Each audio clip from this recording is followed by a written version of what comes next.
Okay, assalamu alaikum everyone. So it's story time, and today I will be narrating the story of idiopathic thrombocytopenic purpura.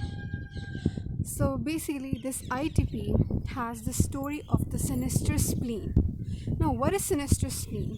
It's an evil spleen which is the main culprit, does all the damage, but it is undetectable on examination. You find no splenomegaly. So that is why we call it the sinister spleen. Whenever you are going to examine the patient, there will be no splenomegaly.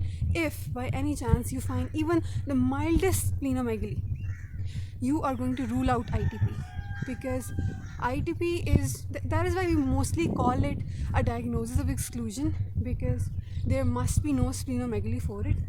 And if there is splenomegaly, then you're going to consider other differentials like a lymphoma or a leukemia or aplastic anemia and etc.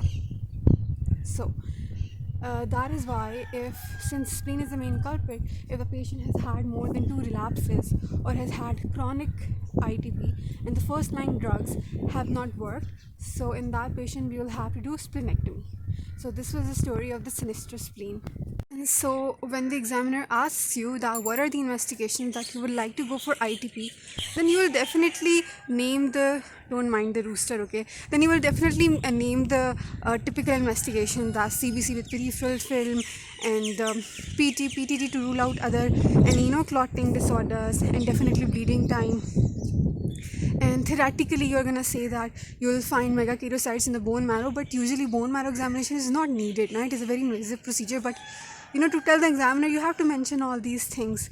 And you'll also mention that you have to rule out hemolytic uremic syndrome, HUS, and also you have to do an ultrasound. Also mention an ultrasound. Why? Because maybe your examination is not that good, maybe there was splenomegaly but you were not able to pick it up, so you will of course do an ultrasound to rule out splenomegaly completely. Because if you did not do an ultrasound and splenomegaly was present and you were not able to detect it by examination, then this was not ITP. And if you started to treat it as ITP, then that would be wrong. So always mention an ultrasound to confirm that there is no splenomegaly. Even when there is no splenomegaly on examination, you still have to do an ultrasound unless you're a very experienced clinician.